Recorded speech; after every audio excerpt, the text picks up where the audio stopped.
అదే విధంగా ఎంజీఆర్. అసలు ఎంజీఆర్ అంటే ఇంక ఎంత పిచ్చి అంటే మీరు నమ్మలేరు. జయలలిత. ఇట్లా తీసుకుంటే కనుకైతే even Janaki Ramachandran she was a heroine. Janaki MGR చేసుకున్నావిడ. అందరూ కూడా సినిమా వాళ్ళే. అయితే వాళ్ళు ఏంటంటేనండి సినిమాలతో పాటు రాజకీయాల్లోకి వచ్చారు. ఎంజీఆర్ కావచ్చు, జయలలిత అసలు రాజకీయాలని అనుకుని ఉండదు ఆవిడ. ఎప్పుడైతే నిండు సభలో ఆవిడ చీర లాగారో అప్పుడు ఆవిడ ఛాలెంజ్ గా తీసుకుంది.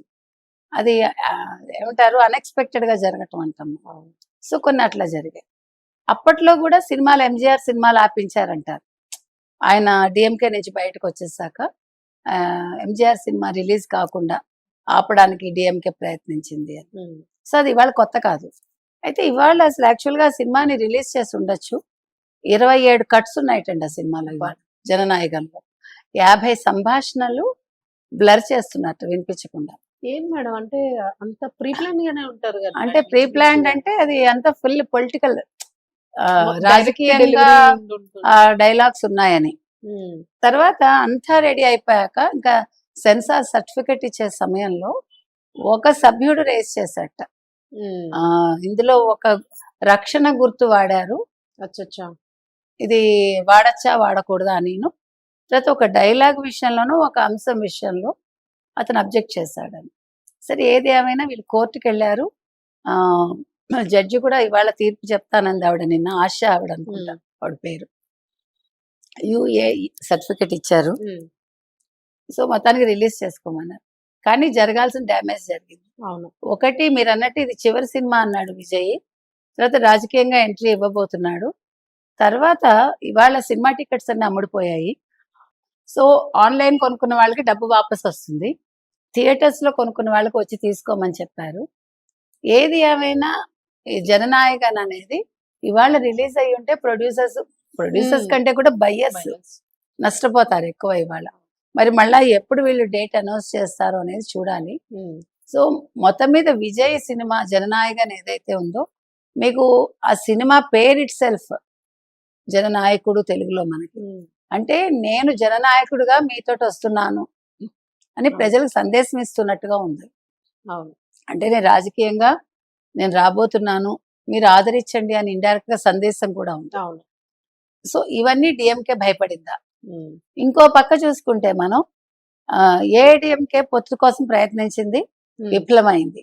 తర్వాత బీజేపీ కూడా పొత్తు కోసం ప్రయత్నిస్తుంది, విఫలం అవుతుంది. ఎందుకంటే ఇతను క్రిస్టియన్ అవడం ఒకటిను, తర్వాత బీజేపీ సిద్ధాంతాలతో ఇతను అంగీకరించి ఉండకపోవచ్చు.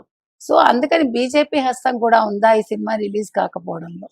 ఓ పక్క డిఎంకేకి ఏంటంటే ఇతను ఎదిరి కాబట్టి, ముఖ్యంగా డిఎంకేకి సంబంధించి సెటైర్స్ ఉన్నాయి ఈ సినిమాలో, అదొకటి.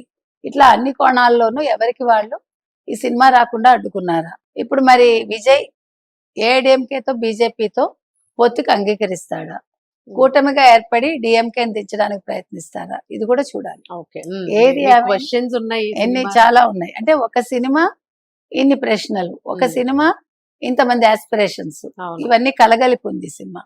కాబట్టి సినిమా ఎప్పుడు రిలీజ్ అయినా హిట్ అవ్వచ్చండి. ఎందుకంటే ఇక్కడ 2 అంశాలు ఏంటంటే, ఒకటి రజనీకాంత్ తర్వాత అంత మాస్ ఇది ఉన్నవాడు, ఫాలోయింగ్ ఉన్నవాడు విజయ్. రెండోది యూత్ ఎక్కువ ఉన్నారు కాబట్టి డిఎంకే భయపడుతుంది. ఎందుకంటే ఈ సంవత్సరం మీరు లాస్ట్ ఇయర్ కూడా చూసుకుంటే మీకు ఎన్నికలు ఓట్లు వేసిన వాళ్ళలో యూత్ ఎక్కువ ఉన్నారు. అవును, మన ఆంధ్ర రాష్ట్రం అలాగే జరిగింది. కాబట్టి ఇక్కడ డిఎంకే భయపడుతుంది. అంటే ఓట్ షేర్ అనేది ఎక్కువ వెళ్ళిపోతుందా, డిఎంకేకి అనుకూలంగా రాదా. డిఎంకేకి ఇంకొక మైనస్ ఏం జరిగిందంటే, తిరుపరకుంద్రం విషయంలో ఏదైతే దీపం వెలిగించడంలో వాళ్ళు ఎంత వ్యతిరేకిస్తున్నారో, కోర్టు చీవాట్లు పెట్టినా సుప్రీంకోర్టుకి వెళ్తానంటుంది డిఎంకే. సో అది కూడా చాలా పెద్ద మైనస్ అవుతుంది. ఎందుకంటే మురుగన్ని చాలా ఆరాధిస్తారు తమిళులు. సో వాళ్ళకి 6 మురుగన్ దేవాలయాలు చాలా ముఖ్యమైనవి. సో ఆ విషయంలో కూడా మైనస్ అవుతుంది. వీటన్నింటికి తోడు ఇప్పుడు విజయ్ కనుక ఏఐడిఎంకే తోటి బీజేపీ తోటి కలిస్తే డిఎంకే మీద ఉండే కోపాన్ని వీళ్ళు ఓట్లుగా మార్చుకునే అవకాశం ఉంది. సో ఆ రకంగా వీళ్ళు ప్రభుత్వాన్ని ఏర్పాటు చేయొచ్చు. సో ఇన్ని ఆధారపడి ఉన్నాయండి. ఏది ఏమైనా జననాయకన్ హిట్ అయితే అవుతుంది. ఉమ్. కలెక్షన్స్ పరంగా ఏ రకంగా ఉంటుందో చూడాలి. చూడాలి మ్యామ్. ఒక లాస్ట్ క్వశ్చన్, అంటే ఇలా ఇప్పుడు ఈ సినిమాకి మనం ఏదైతే ఈ ఇంపాక్ట్ చూసామో, గతంలో ఏదైనా ఇలాంటి సిచ్యువేషన్ వచ్చిందా పొలిటికల్ గాను, ఒక సినిమాని బేస్ చేసుకుని? బోల్డ్ తమిళ- కమల్ హాసన్ సినిమా ఉమ్. ఆపేయడానికి చూసింది కదా జయలలిత అప్పుడు. అవునవును. yes. కమల్ హాసన్ ఉంది, అట్లా చాలా మంది ఉంటాయి. ఆ. ఈవెన్ రజనీకాంత్ కూడా చాలా ఇబ్బందులు ఎదుర్కొన్నాడు ఒక టైంలో. ఉమ్. అది మామూలే ఉమ్. వాళ్ళకి, ఎందుకంటే జయలలిత ఎవరిని స్పేర్ చేయాల. అవును అవును. ఆవిడకి నచ్చకపోతే దేర్ ఎండ్స్ ద మ్యాటర్. ఉమ్. నాకు బాగా గుర్తు, అంటే ఇక్కడ అసందర్భమైన ఎందుకు చెప్తున్నానంటే, నాకు ఒక మంచి ఐఏఎస్ మిత్రుడు ఉన్నారు. ఉమ్. నేను అక్కడ జర్నలిస్ట్ గా పనిచేసేటప్పుడు జయలలిత టైంలో కరుణానిధి యోగా నేర్చుకున్నాడు. ఉమ్. నేర్చుకుంటే అప్పుడు 90 ఏళ్ల వయసు ఎంతో ఆయనకి, నాకు ఏజ్ గుర్తులేదు. ఇతను ఇన్ఫార్మ్ చేయలేదని ఉమ్. ఈయన సస్పెండ్ చేసింది జయలలిత. ఓకే. అట్లా ఉంటాయి. అట్లా ఉంటాయి రాజు. మీకు తమిళ రాజకీయాలు మాత్రం అవును. చాలా చిత్రంగా ఉంటాయి, ఉమ్. చాలా ఊహించని విధంగా ఉంటాయి. ఉమ్. మనం అనుకుంటున్నాం ఇక్కడ, కానీ ఇదంతా వేస్ట్. అదే మన తెలుగు ఇండస్ట్రీతో కంపేర్ చేసుకుంటే తమిళ పొలిటికల్ అండ్ మూవీ మాత్రం చాలా బాండింగ్ ఉన్న చాలా ఇదిగా బాండింగ్ మీకు, కనిపిస్తుంది. చాలా బాండింగ్. ప్రజలు ఏంటో పిచ్చి వాళ్ళకి, అవునా? అది ఎందుకో మనకు అర్థం కాదు. బట్ కమల్ హాసన్ వెనుకడుగు వేశారు అనుకోవచ్చు, కానీ విజయ్ మాత్రం వెనుకడుగు వేసేటట్టుగా ఏం కనిపించలేదు. స్ట్రాంగ్ గానే నిల్చున్నాడు. కమల్ హాసన్ నేను దేశాన్ని వదిలి వెళ్ళిపోతా అన్నాడు కదా, ఉమ్. అంత దూరం సో ఆ వెళ్ళాడు. గట్స్ అయితే విజయ్ కి ఉన్నాయి. చూద్దాం అసలు ఎలా రియాక్ట్ అవుతారు అందులో తమిళ. విజయ్ కరూర్ స్పీచ్ అవన్నీ విన్నారు కదా, ఉమ్.